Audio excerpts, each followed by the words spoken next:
right, guys. Welcome to another live training. Welcome to this another Sales Kings live training. This interview has been one of the most asked for interviews out there. I know everyone's excited to see another video from this guy. Everyone's got the notification bell on his channel. I definitely see him as the king of SMA, my personal mentor, the guy who changed my life. Iman Gadzhi, welcome. I'm super excited to have you here. Thanks so much for having me. By the way, I love your little underground like dungeon lair. But are you? By the way, are you in your basement? Yeah, dude, I'm still in my basement. Like I haven't been able. I just turned 18, so like I love that. I don't know if you heard Russ's last album. One of the lines in it was like, "Still in the basement, except like the basement is bigger" or something like that. Like every time I see that room, it reminds me of it. You pimped that thing out. I love it. I know, yeah. I try to keep it kind of nice. I'm saying I call it the six-figure cellar. I'm like, well, if it's a crappy basement, I might as well brand it and kind of rock it out. So yeah, we're still chilling in here. But yeah, so honestly, I know you got some sales calls to get to because you're killing it with your agency, and that kind of brings me to my first thing is, guys, this guy here, he actually is still running his agency. That is why he is one of the biggest, the best out there. You're still running your agency, and who are you helping right now? And what does that look like? What are you providing your clients as of now? So, I mean, I just have this monastic focus, and I have this monastic focus when it comes to my agency to keep things as streamlined as possible. So most people know that we only offer one service, and that's paid traffic on Google and Facebook. Cold only on Facebook. We'll do some retargeting on Google. And look, we work with some very odd clients. We worked, some of the bigger names we worked with, clients like Oura Ring, Kevin Rose, AJ Smart, Iconic, some companies that were just like a shitload of fun to work with. And then sometimes we work with a little more obscure, odd clients. Like for example, one of the clients we're working with right now is a company that sells a $997 course on how to learn Arabic. And I've always wondered, I'm like, do people not know that you can just get like Rosetta Stone for like $6 a month? But it works. Yeah. It works. And it's profitable on cold. And this person doesn't really have that much of a brand. So we work 80% of our clients are info product clients. 20% are e-commerce clients. So we've got that one service that we offer. But then I also do a webinar build. So I actually just had a client. Actually, there's a vlog going out tonight. I just had a client last weekend flying to Cape Town for a 2-day webinar build. So that was £15,000, $20,000, which is around a 10,000 pound discount from what I normally charge. But this client flew to me, and they used to be an old client, so they got a pretty hefty discount. That's awesome. That's so cool. And I mean, like, as of now, you're working with these big clients, you're helping all these people, but it wasn't always like this, right? We see you on the stage now that it is. We see where you've been, but of course, that's not how it was. And you have an amazing story. And if you just want to quickly kind of like just a summary of where you came from, that'd be so cool for people to hear that. Yeah, I mean, to be honest, I know that you've got some very, I know you've got some heavy hitters in here. So to be honest, guys, like just go look up Iman Gadzhi, go look at like one of the, one of the various interviews I've done. Like, I want to respect your guys' time, and I want to give you as much value as possible. Yeah. So, you can watch some interview on YouTube. Or another thing that people love to do is I've been documenting my journey since 2015. So you can actually watch me in 2015. Like people will send me clips of like me uploading a video in 2015. Like I'd really love to try Audible. I can't afford it right now. So maybe next month I'll sign up to it. And like, there's stuff that I reference all the time, like, and stuff that I say, and people are like, because, a lot of people have this, like, this story, and they piece together a story, and it's like, I'll talk about things like Brixton Bookmongers and how I literally spent every single Sunday there because it was, I could get a used book that pretty much looked new for £2 rather than spending £15. And like people hear all this stuff, and then they like literally look back to my videos of 2015, 2016, and like, oh, he wasn't lying. like legit, like that's how he spent his weekend. So yeah, I'd say honestly, if you want to find out more about my story and my background, go check YouTube. But for now, let's get into more juicy stuff, and let me provide as much value. So one of the biggest questions, one of the bigger things that's been affecting or supposedly affecting the agency space is this whole virus, right? The whole thing with this whole virus. With you, with your clients, I know you work with a lot of online based clients. And so is there any concern for you going into this or for other agency owners? And if so, how are you combating that, or what is your plan for that? There's two-pronged answer. First things first, does it affect e-commerce and info product owners? Not in the slightest. In fact, you got to think about it. More people are spending time inside, so supply is higher of attention, and demand is lower because, I mean, it's like anything in life. When there's mass hysteria, the weak business owners, the weak-minded, they're the people who get culled. And, you know, there's a lot of business owners out there like, oh, I shouldn't be spending money on advertising. And obviously, so supply is up. And even if you just kept the same demand, but supply, I mean, it's just, you know, it's simple economics. Even if you just kept that same supply, but the same demand and the supply is up, that is going to lower CPM, which in turn has a knock-on effect to all the other KPIs in your advertising efforts. But demand is down.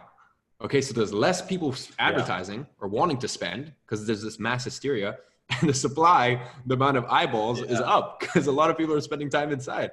So what we're even finding with our clients immediately, just even the past 2-3 weeks, is CPMs are going down, and that's having a knock-on effect.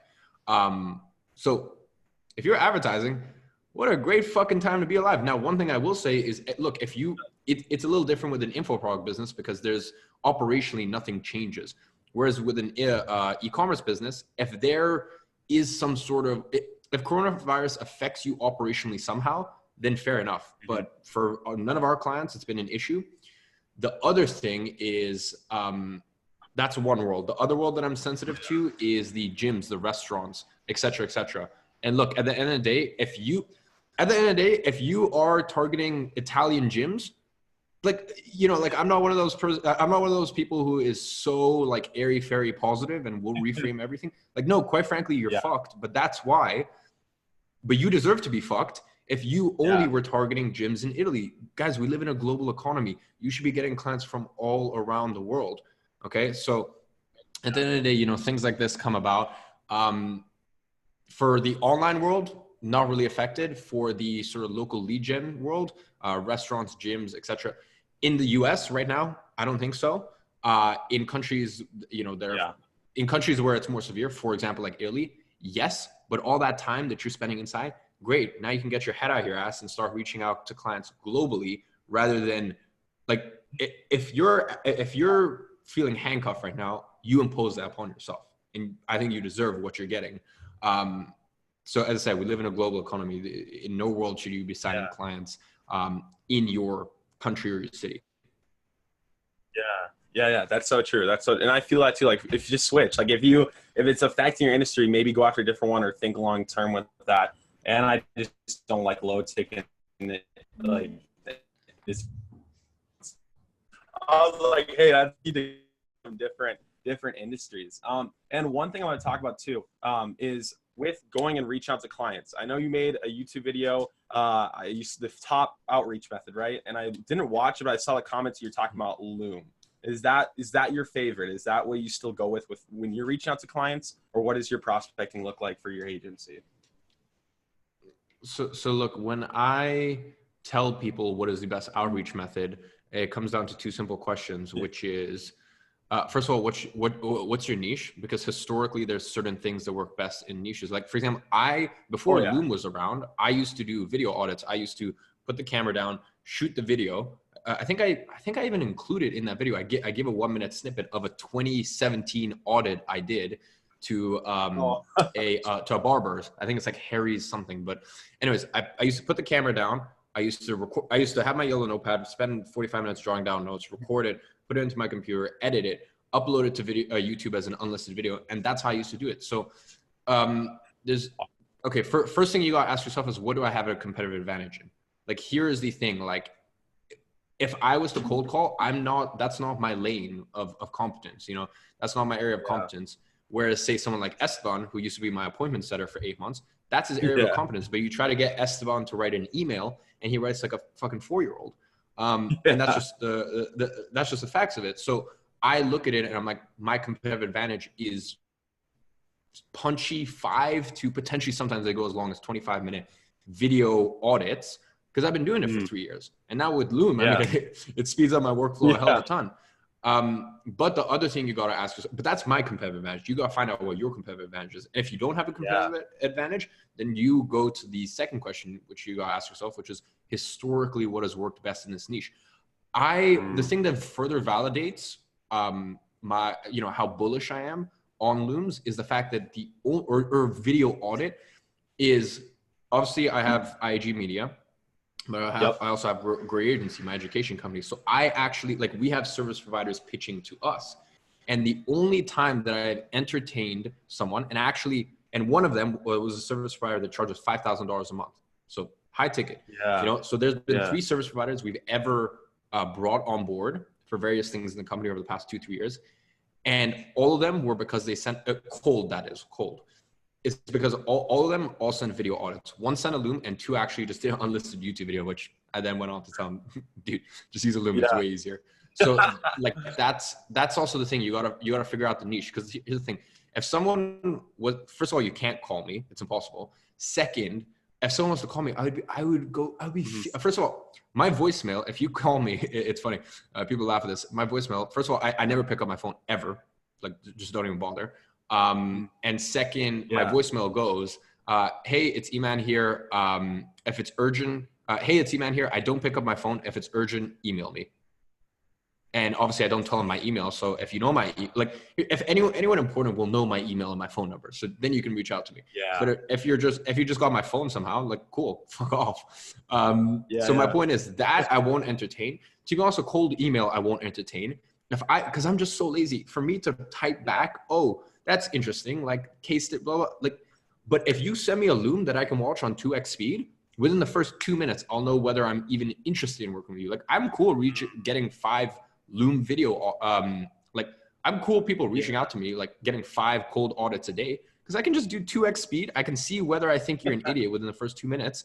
And if that's the case, cool, I can brush you off. If after 2 minutes you still have my attention, then I'm ready to, once again, I can watch on 2x speed, and it gives me that sort of time to do it in my own free time. But as I said, I'm going on a little bit of a tangent here. My point is you got to ask yourself those 2 questions. Number 1, what's your competitive advantage? And number 2, historically, what has worked best in your industry or niche?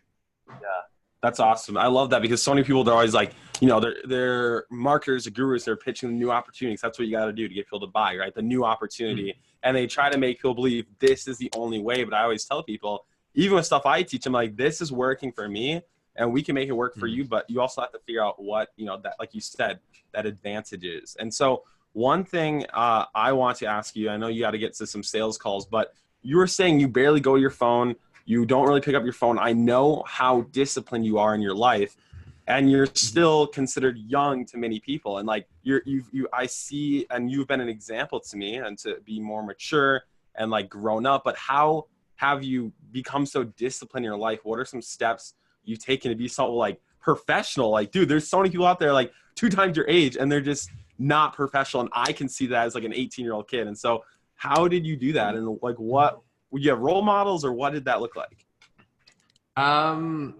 Okay, so there's a couple points to that question. First things first, in terms of discipline, for me, it's always just been I don't know, I've always just thought it was lunacy to I don't know. I guess in life, you do it, I do it, other people do it. There's always those things we look at and we're that doesn't look right, or I don't think that should be that way. And we question things. Yeah. And for me, I guess my thing was I question the entrepreneurial grind, hustle, this spirit, and one of the biggest, and then people will argue me. They're no, but if you just work harder. And I'm okay. Let me in 20 seconds display how dumb you are by making, how, so, I don't know. So much of the entrepreneurial space is they've honestly just had 1 too many Red Bulls and watched 1 too many motivational videos. To convey this perfectly, right? To convey this perfectly. I used to do a lot of, I was trained by a power lifter when I was 16. I used to do a lot of powerlifting, conjugate methods, stuff like that, progressive overload. When you go to the gym, if you have never been to the gym before, you do not go and deadlift. And by the way, I'm going to speak in kilos because I don't know pounds. You don't go deadlift 200 kilos. All right. You can't do it. Okay. Whereas you can go and you can do the bar and maybe 10 kilos either side, right? You can do 40 kilos for 1 or 2 reps. Mm-hmm. So the whole point of progressive overload is that week by week, you progressively overload, you add a bit more weight or you do a bit more reps. And I think that's the exact same thing with work. I think it's a fallacy to think that someone who has no willpower, no discipline can sit down and do an 8-hour day. You cannot do it. And in fact, keep in mind, like, let me tell you my schedule. I wake up at 6:30. I do my SBA worksheet. I go to the gym. I come back. I shower, meditate, and then I'm at my desk for 8 o'clock. I managed to squeeze it. Recently, I transitioned from doing like 45-minute workouts to like 20-minute grueling CrossFit workouts, and that saved me some time. But anyways, I get to my desk for 8. I work from 8 until 1:30. Now that I'm in Cape Town, from 1:30 until 4, I actually go to the beach. I have a midday beach break, and I go read at the beach. And it's incredible. And then I come back at 4. Yeah. And then I come back at 3:30, shower, and then from 4 until 7, I work. And I can tell you honestly, that is about as much work as I can do. Yeah. I've never gone to a point where I can work more than 8 hours a day, deep focused work, where, your phone is off, where you're actually doing the things that move the needle. Mm-hmm. And anyone who says they're working 12, 14-hour days is just fucking lying. And they're just trying to stroke their ego. Yeah. So that's that kind of portion of it. The other portion about like maturity and stuff like that, I think it's just, you got to throw yourself into so many different environments. That's my best piece of advice for that. Like, for example, May, I'm actually going to Manchester for 6 weeks and I'm training with a professional boxer. I don't know if you ever read the book, Living with a Navy SEAL. Yeah. So I read that book when I was, I read that book when I was 15, and I was like, I was just infatuated with the concept. Like, I thought it was the coolest shit ever. Or I think I read it when I was 16. But anyways, so I always wanted to do something like that. Well, recently I have the opportunity. There's a guy called Jimmy Kelly. He's a 26-2 boxing record and professional boxer. So I'm basically going up to Manchester, and for 4 to 6 weeks, I'm doing a boot camp, and I'm training 3 times a day, one-on-one with him, shadowing him. It's going to be a lot of work. But like that, for me, I'm excited to go into that period, and I'm excited to go into that period and like learn how to box, and like I'm gonna come out of that fucking beast. I'm super excited, but that'll be immense discipline for 6 weeks. And I've also gone through periods where, for example, last summer, where I consciously make the decision to work 4 hours a day. And if anyone followed my stories or anything, I literally went clubbing 2 or 3 times a week, and I threw the most ridiculous parties in London ever. And I just fucking lived life like Gatsby. And the thing is, like, live and try. And, I've also done the digital nomad life, and I've also done the first half of 2019. I literally, I pushed my robot to the max. I think I was working around 10 hours a day, and that was the most efficient I've ever been. I was also sleeping 9 hours a day. I don't think there'd be a single day in that first 2019 where I had less than a 90 readiness or sleep score on my aura. And I was just a fucking machine. So my point is that I guess my maturity as well comes from, this is something that entrepreneurs will face a lot, is just the grass is greener side. Here's what will happen to entrepreneurs. Entrepreneurs will make a lot of money because they think that it will get them, the emotions that they want, which is feeling of worthiness. They think it will get them a feeling of worthiness. They think that it will get them respect. They think that it will get them, if you're a guy, it'll think that it'll get them women. It'll think that it'll get them cool life things and that. Yeah. And then they'll get to that point, and it doesn't actually give you that much. And then they're going to start looking at the grass is greener. And then a lot of times entrepreneurs will find themselves partying too much or this or that. And like, the way that I've always looked at it is like, I've tried to immerse myself in so many different lifestyles, especially because I'm so young, that I know the grass isn't greener. Like, I know that like all those people you see living that crazy party lifestyle, like I've been there. it's like, it's cool for a bit, but that's not, Yeah. you know, you don't want to live like that. I've also seen the people who work 12 hours a day and never smile. And I've been there, and it's like, I was crushing, like, I mean, funnily enough, I'm crushing more now in my business than I was back then. But like, you know, I went to that place as well, and it was like, cool, but you're literally like, I didn't for the first half of 2019, I don't think I laughed at all. Like, I lost my ability to laugh. So I think, you know, that maturity side of things just comes from a lot of context. Yeah. Dang. I love that. It's huge. Now, I know we're going to wrap this up here. I'll let you go off and go close some more freaking deals, make that money. But what I always ask people this, if somebody came to you and was like, I'm going to give you all my money for you to give me the number one secret to get me success as an agency owner, what would you tell this person if they give you all their money and sold everything away? What would you tell this new agency owner?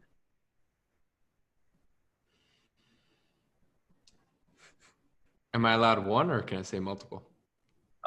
Two. I don't know. Okay. I don't know. What would you say? Like, steps. Okay. Like, I guess you can say more than one. Like, what is like the, you know? Okay.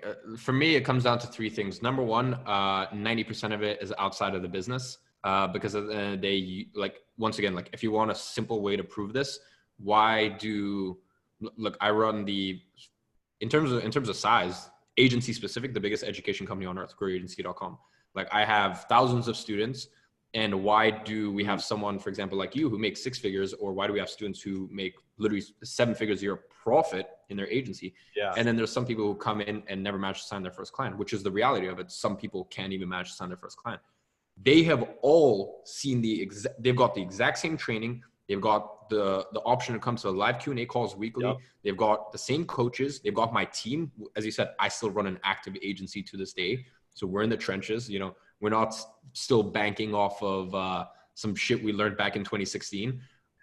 Exact same resources, yet one person manages to succeed and the other doesn't. There has to be some sort of reasoning behind it. And it comes to everything you do outside of the business that has by far, in my opinion, I'd say that's 80-90% of getting to the 6-figure year mark. Even 7-figure year mark is honestly that mindset stuff. Once you're pushing, I'd say as an agency owner, once you're pushing 30, 40K a month, a lot of it does come down to the operations of it, which brings me on to number 2, which is there is such a strong correlation between very successful agency owners and agency owners that keep their pipeline full. Like, I'm gonna give you 3 pieces of advice. Number 2, which is the pipeline full thing and keeping your account full. This is the only one out of the 3 which you can do and neglect the other 2 and still have a 20, 30, 40, 50K a month agency. Number 3 is being an A1 service delivery, right? Being an A1 service provider. Like, that's a thing. Like, you got to nail down those first 2. And then the third thing, really to lock it in and secure yourself as an agency owner, is like, it's way easier to keep a client than it is to get a new one. And if you can get your retention to a point where it's really high, that also has a bleed through effect. Like my confidence when I run ads for my agency, which is pretty much how we got 70% of our clients in 2019, is I know our average retainer is around $7,500 a month. And I also know that I have a guaranteed 3 months minimum, and our average retention is 8 to 9 months. So like the confidence that gives you, like the way that I can manual bid and just bully people around, because I'm willing to go $7,000 in the hole to acquire a client for my agency. Whereas, like, say for the education company, I can only spend my 1K program obviously is a K. So look, I'm willing to spend like $500 because I also have operational costs to acquire a customer. Whereas in the agency, I'm willing to spend $7,000 to acquire a client. So that's why I can bully and throw around my weight. So I guess that brings, I'm going a little bit of a tangent, but number 1, it's good. Everything you do outside of the business, that has the biggest effect. Number 2, keep your pipeline full. This is the one thing where, as I said, if you're a person who's having 5 meetings a week, you will never go hungry as an agency owner. It's just simple math. Okay. You can fuck up the other 2 and you'll still manage to have a very successful agency and a very successful business. And a very successful business, especially in comparison to a lot of other people. Because keep in mind, when we speak agency world, we speak profit. Okay. So just remember that. Don't get disillusioned by a lot of these other business models where, like even you look at Career Agency, at Grow Your Agency, my education company, I have 25 to 30% margins. Okay. Because Yeah. I have a fuck ton of operating costs. And Yeah, obviously you there's the do. schools we build in Nepal and stuff like that, that eats into it. But nonetheless, you even look at a company like that, you look at the revenue, you're like, oh, wow, that's ridiculous. And then you realize like, Yeah. I'm not actually taking home as much as people seem to think. So yeah, that's, number one, everything you do outside of business. Number two, keep your pipeline full and make sure that you've got, if you're an agency owner and you have less than 2 discovery calls a week, like you're just asking for trouble. That's number two. And number three is, as I said, get really good at being an A1 service provider. And also, it's not only about providing incredible service. Me and my agency, I have such an amazing relationship with my clients, and it is so hard to fire your friend. So when we're delivering great results, and we're almost best friends with our clients, and we just do other things like, when a client comes on board, we'll send them $100 to $300 gift. We've had things, for example, in the past where I had a client who couldn't get tickets to Cirque du Soleil, so I called up Amex and I got concierge to sort out a box for them. Yes, that was what I think it was like $800 for a 4 box. But whatever, like like that for me, like that, that's investments I'm willing to make, especially when our retainers are so high. So as I said, for that last point, obviously the number one thing is you got to deliver incredible results for your clients, but also secret little hack, become their best friend because they will never fucking fire you. I love that. I love that. That's huge. Well, dude, I appreciate that. And guys, if you even got one little piece of value or something that motivated you or gave you confidence in your agency, make sure to go show Iman some love on all his social media channels. Make sure to drop a like on this. Dude, I'm going to let you go kill it with the rest of your day. I really appreciate it. You know how much I respect and love everything you're doing. I mean, you changed my life. Soon we'll be in like a nice apartment out of this basement. I'll be like, yo, my boy Just Iman, a bigger basement. like he helped me get out of here. Yeah, I was gonna bigger basement, like not in the apartment. But dude, I appreciate it so much. Keep being such a good role model for everyone in this space. We'll follow you in doing the same. So I really appreciate it, and thanks for being here. Cheers. Thanks so much. All right. Yeah. See ya.